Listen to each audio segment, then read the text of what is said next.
Hi students, yesterday we started with the chapter number 3rd, that is electrochemistry. First we do the quick revision of yesterday's topic. तो कल हमने electrochemistry में पढ़ा था कि electrochemistry science की वो ब्रांच है जिसमें हम स्टडी करते हैं कि जो स्पॉन्टेनियस रिएक्शन के दौरान इलेक्ट्रिकल एनर्जी रिलीज होती है उसको हम किस में यूज़ करते हैं, किसी नॉन स्पॉन्टेनियस केमिकल रिएक्शन को करवाने के लिए क्या करते हैं, यूज़ करते हैं। उसको हम बोलते हैं इलेक्ट्रोकेमिस्ट्री बोलते हैं। और जो मेन बेसिस है इलेक्ट्रोकेमिकल रिएक्शन का वो क्या होता है, रिडॉक्स रिएक्शन प्रोसेसेस है वो उनका मेन बेसिस होते हैं। रिडॉक्स रिएक्शंस क्या होती हैं, जिसमें दोनों ऑक्सीडेशन और रिडक्शन दोनों एक साथ चलती है, उनको हम क्या बोलते हैं, रिडॉक्स रिएक्शंस बोलते हैं। नेक्स्ट हमने मेटालिक एंड इलेक्ट्रोलाइटिक कंडक्टर्स के बारे में पढ़ा था कि वो सब्सटेंसेस जिसमें से इलेक्ट्रिसिटी पास हो जाती है उनको हम कंडक्टर्स बोलते हैं, और जिनमें से इलेक्ट्रिसिटी पास नहीं होती उनको हम नॉन कंडक्टर्स या इंसुलेटर्स बोलते हैं। नेक्स्ट हमने पढ़ी थी types of conductors. Conductors mainly 2 type के होते हैं, जिसमें हमने फर्स्ट पढ़ा था मेटालिक कंडक्टर्स, या फिर उसको क्या बोलते हैं, इलेक्ट्रॉनिक कंडक्टर्स बोलते हैं।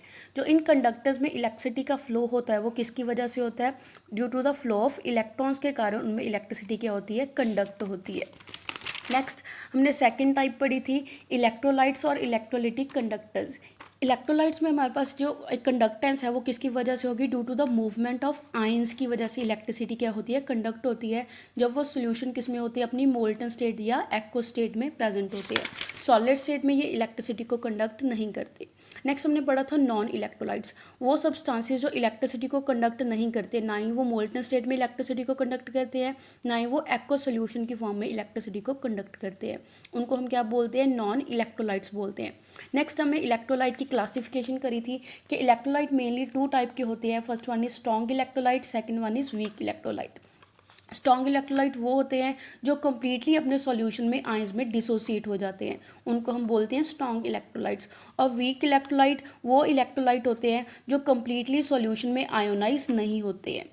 नेक्स्ट हमने पढ़ा था कि जो हमारे पास वीक इलेक्ट्रोलाइट है उसमें कंप्लीट आयोनाइजेशन किस वजह से नहीं होती, बिकॉज उसमें इक्विलिब्रियम अटेन हो जाता है between the unionised electrolyte and between the ions formed in the solution. दोनों के बीच में इक्विलिब्रियम अटेन होने की वजह से उसमें कंप्लीट आयोनाइजेशन है जो वो नहीं हो पाती। और कितनी आयोनाइजेशन होती है उसको हम किसके साथ एक्सप्रेस करते हैं, डिग्री ऑफ आयोनाइजेशन या डिग्री ऑफ डिसोसिएशन के साथ एक्सप्रेस करते हैं। उसको हम डिनोट किसके साथ करते हैं, अल्फा के साथ डिनोट करते हैं। Now we come to our today's topic, that is factors affecting electrical conductivity of electrolytic solution। कि कौन से फैक्टर है जो कंडक्टिविटी को अफेक्ट करते हैं। So first we discuss the inter ionic interactions. Inter ionic interactions हमारे पास क्या होती हैं, जो इंट्रैक्शन हमारे पास होती हैं between the ions of the solute molecules, कि जो सॉल्यूट के साथ इंट्रैक्शन होती है उसको हम क्या बोलते हैं, इंटर आयनिक अट्रैक्शन बोलते हैं। कहते हैं अगर सॉल्यूट के साथ इंट्रैक्शन ज़्यादा होंगी दैट मीन्स उतनी उसकी डिसोसिएशन क्या होगी, कम होगी। जितनी डिसोसिएशन हमारे पास कम होगी तो दैट मीन्स उसके अकॉर्डिंग उसकी कंडक्टेंस भी क्या करेगी, वेरी करेगी। इंट्रैक्शन के बेसिस पे हमने इलेक्ट्रोलाइट को 2 टाइप में डिवाइड करा है, that is strong and weak electrolyte, जिसको हमने कल डिस्कस करा था। नेक्स्ट सेकंड फैक्टर है हमारे पास सॉल्वेशन ऑफ आयंस, कि सॉल्वेशन ऑफ आयंस कितने सॉल्यूट जाके सॉल्वेंट में सॉल्यूबल होता है उसके ऊपर भी जो कंडक्टिविटी है वो क्या करती है, डिपेंड करती है। कहता है इसमें कौन सी इंट्रैक्शंस हमारे पास होंगी, सॉल्यूट की सॉल्वेंट के साथ कैसे इंट्रैक्शन होती हैं उसके ऊपर कंडक्टिविटी क्या करती है, डिपेंड करती है। कहता अगर सॉल्यूट की सॉल्वेंट के साथ जाके इंट्रैक्शन स्ट्रॉन्ग हो जाती है that means solute highly soluble होता है अगर सॉल्वेंट में, तो उसमें इलेक्ट्रिकल कंडक्टिविटी क्या होगी, लो कंडक्टिविटी होती है। थर्ड फैक्टर है viscosity of the solvent. Viscosity means गाढ़ापन, कि कितना गाढ़ापन है सॉल्वेंट में उसके ऊपर भी कंडक्टिविटी क्या करती है, डिपेंड करती है। कहता विस्कोसिटी है जो सॉल्वेंट की वो किसके ऊपर डिपेंड करेगी, कि इतनी सॉल्वेंट के साथ इंट्रैक्शंस है। कहता अगर सॉल्वेंट के साथ इंट्रैक्शन जितनी ज़्यादा होगी उतना वो क्या होगा, हाईली विस्कस होगा, उतना उसका गाढ़ापन ज़्यादा होगा। जितने उसमें विस्कोसिटी ज़्यादा होगी उतनी उसकी कंडक्टिविटी क्या होती है, लेस कंडक्टिविटी होती है। कहता जो सभी फैक्टर्स है जो ऊपर हमने अभी पढ़े हैं वो सभी फैक्टर डिक्रीज होते हैं जैसे जैसे हम टेम्परेचर को क्या करते रहते हैं, इंक्रीज करते रहते हैं। बिकॉज टेम्परेचर इंक्रीज होने के कारण क्या होता है, जो एवरेज कनेटिक एनर्जी है आइंस की वो क्या हो जाती है, इंक्रीज हो जाती है। एज अ रिजल्ट जो कंडक्टेंस होगी वो भी क्या हो जाएगी, इंक्रीज होगी, जैसे हम टेम्परेचर को क्या करेंगे, इंक्रीज करेंगे। इन सभी फैक्टर्स के अलावा और भी काफ़ी फैक्टर्स है जो कंडक्टिविटी को क्या करते हैं, अफेक्ट करते हैं। जैसे फर्स्ट फैक्टर है नेचर ऑफ इलेक्ट्रोलाइट, के जो हम इलेक्ट्रोलाइट यूज़ कर रहे हैं उसकी नेचर कैसी है। कहता अगर कंडक्टेंस है जो इलेक्ट्रोलाइट की वो किसके ऊपर डिपेंड करती है, नंबर ऑफ आयन के ऊपर डिपेंड करती है कि सॉल्यूशन में कितने नंबर ऑफ आयंस प्रेजेंट है। अगर हमारे पास सॉल्यूशन में नंबर ऑफ आयंस ज़्यादा होंगे उतनी उसकी कंडक्टेंस क्या होती है, ज़्यादा होती है। अगर नंबर ऑफ आयंस कम होते हैं तो उतनी कंडक्टेंस भी क्या होती है, कम होती है। कहता है जो नंबर ऑफ आयंस है वो किसके ऊपर डिपेंड करते हैं, इलेक्ट्रोलाइट की नेचर के ऊपर डिपेंड करते हैं। जैसे हमने इलेक्ट्रोलाइट की टाइप्स पढ़ी थी, स्ट्रॉन्ग इलेक्ट्रोलाइट और वीक इलेक्ट्रोलाइट। स्ट्रॉन्ग इलेक्ट्रोलाइट में हमने पढ़ा था जो कंप्लीटली आयोनाइज हो जाते हैं, कंप्लीटली आयोनाइज होंगे that means number of ions क्या होंगे, ज़्यादा होंगे, तो उनके केस में क्या होगी, हाई कंडक्टेंस होती है। इन वीक इलेक्ट्रोलाइट जो कंप्लीटली डिसोसिएट नहीं होते हैं, कंप्लीट डिसोसिएट ना होने के कारण उनमें नंबर ऑफ आयंस क्या होते हैं, लेस नंबर ऑफ आयंस होते हैं, जिस वजह से उनकी कंडक्टिविटी भी क्या होती है, लेस कंडक्टिविटी होती है। सेकेंड फैक्टर है हमारे पास नेचर ऑफ द सॉल्वेंट, कि सॉल्वेंट की नेचर कैसी है। कहता है इलेक्ट्रोलाइट्स हैं वो आयनाइज ज़्यादा होते हैं कौन से सॉल्वेंट्स में, पोलर सॉल्वेंट में जाकर उनकी आयनाइजेशन क्या होती है, ज़्यादा होती है।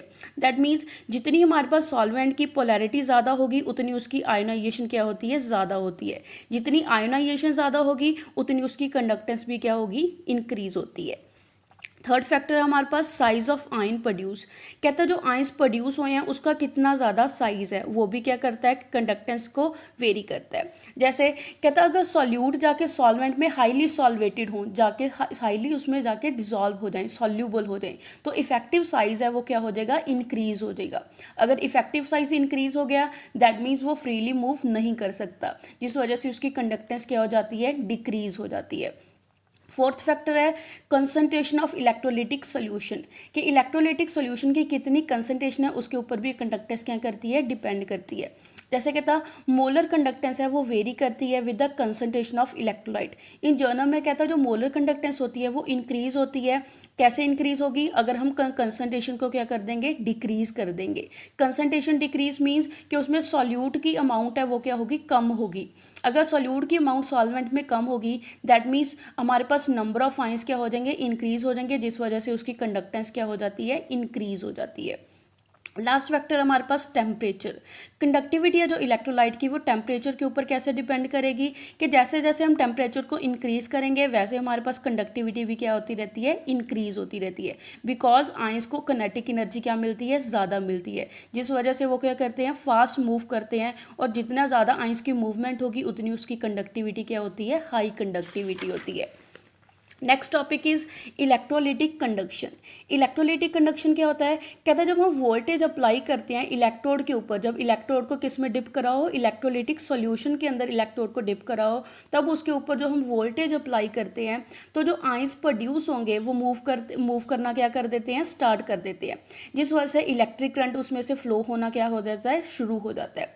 सो कहता है जो पावर है इलेक्ट्रोलाइट की इलेक्ट्रिक करंट को जनरेट करने की, कंडक्ट करने की जो पावर होती है इलेक्ट्रोलाइट की, उसको हम क्या बोलते हैं, कंडक्टेंस बोलते हैं, या फिर क्या बोलते हैं, उसकी कंडक्टिविटी बोलते हैं। कहता जैसे सभी मेटालिक कंडक्टर्स हो गए या इलेक्ट्रोलिटिक सॉल्यूशंस हो गए वो सभी क्या करते हैं, ओम्स लॉ को फॉलो करते हैं। तो ओम्स लॉ होता क्या है हमारे पास, कि जो करंट हमारे पास फ्लो हो रहा है कंडक्टर के बीच में से वो किसके डायरेक्टली प्रोपोर्शनल होता है, कि कितना हम उसके ऊपर पोटेंशियल डिफरेंस अप्लाई कर रहे हैं। मीन्स कि जितनी हम हाई वोल्टेज अप्लाई करेंगे उतना ज़्यादा उसमें से क्या होगा, करंट प्रोड्यूस होगा।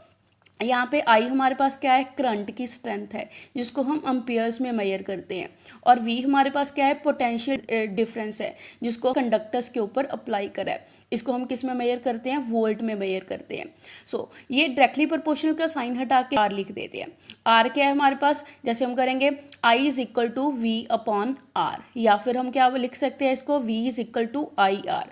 आर यहाँ पे क्या होता है हमारे पास, प्रोपोर्शनैलिटी कांस्टेंट है, इसको हम रेजिस्टेंस भी बोल देते हैं कंडक्टर की। इसको हम एक्सप्रेस कैसे करते हैं, ओम्स में एक्सप्रेस करते हैं, ये क्या होता है, इसका सिंबल होता है। तो ये वाली जो इक्वेशन आई है इसको हम क्या बोलते हैं, ओम्स लॉ बोलते हैं। नेक्स्ट वन इज कहते हैं जो ओम लॉ है इसको हम और कैसे डिफाइन कर सकते हैं।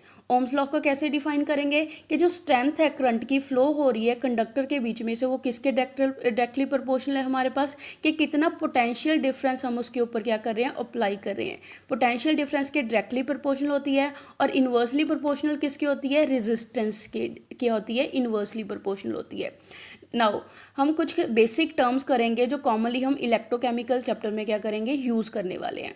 So first term is resistance. जैसे अभी हमने ऊपर रेजिस्टेंस पढ़ा, तो रेजिस्टेंस होती क्या है, रेजिस्टेंस मेजर करती है कि करंट के फ्लो में कितनी ऑब्स्ट्रक्शन आ रही है। ऑब्स्ट्रक्शन मीन्स कि करंट के फ्लो होने में कितनी रुकावट लग रही है, उसको हम क्या बोलते हैं, रेजिस्टेंस बोलते हैं।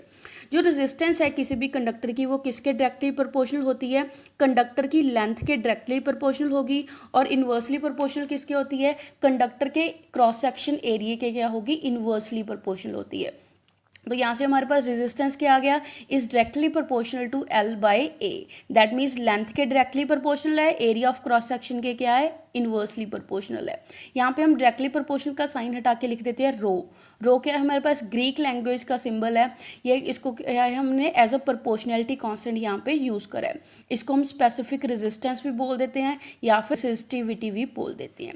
सो ये रेजिस्टेंस है हमारे पास किसके ऊपर डिपेंड करेगी कि हमने कौन से मटेरियल का कंडक्टर यूज़ करा है, मतलब मीन्स कि उसकी लेंथ कितनी है, उसका क्रॉस सेक्शन एरिया, उसके ऊपर रेजिस्टेंस क्या करती है, डिपेंड करती है। रेजिस्टेंस की यूनिट क्या होती है, ओम इसकी यूनिट होती है। एसआई यूनिट क्या होगी, किलोग्राम मीटर स्क्वायर पर सीमन क्यूब एम्पेयर स्क्वायर इसकी यूनिट्स होती है। नेक्स्ट हमारे पास है रेजिस्टिविटी। रेजिस्टिविटी की जैसे हमने ऊपर करा रेजिस्टेंस में यूज़ करा R equal to rho L by A. तो हमारे पास ये एक्सप्रेशन आया है वहाँ से कहता है अगर हम लेंथ ले लें 1 सेंटीमीटर कंडक्टर की और एरिया हम ले लें यहाँ पे 1 सेंटीमीटर स्क्वायर एरिया सपोज कर ले, तो हमारे पास रेजिस्टेंस किसके इक्वल आ जाती है, रेजिस्टिविटी के इक्वल आ जाती है। तो यहाँ से हम रेजिस्टिविटी को कैसे डिफाइन करेंगे, रेजिस्टिविटी कहता है हमारे पास रेजिस्टेंस के इक्वल होगी, उसको रेजिस्टेंस के तौर पर डिफाइन करेंगे अगर हमारे पास कंडक्टर की लेंथ 1 सेंटीमीटर है और उसका क्रॉस सेक्शन एरिया कितना है, 1 सेंटीमीटर स्क्वायर के इक्वल है। एसआई यूनिट्स में हम लेंथ को 1 मीटर यूज़ करते हैं और एरिया को क्या यूज़ करेंगे, 1 मीटर स्क्वायर यूज़ करते हैं। कहता जो 1 ओम मीटर है वो किसके इक्वल होता है, 100 ओम सेंटीमीटर के इक्वल होता है। और जो 1 ओम सेंटीमीटर है वो किसके इक्वल होता है, 0.01 ओम मीटर के इक्वल होता है। और रेजिस्टिविटी की यूनिट्स क्या होती हैं, हमारे पास फॉर्मूला है rho equal to R into A by L. यहाँ से हम रेजिस्टिविटी फाइंड करते हैं। तो रेजिस्टेंस को हम किस में मेजर करते हैं, ओम में मेजर करते हैं। एरिया की या क्या यूनिट्स हैं, सेंटीमीटर स्क्वायर है और लेंथ की यूनिट्स हैं सेंटीमीटर। यहाँ से हमारे पास रेजिस्टिविटी की यूनिट्स क्या आ गई, ओम सेंटीमीटर। और ऐसा यूनिट्स इसकी क्या होगी, ohm metre. That's all for today. Stay home, stay safe, thank you.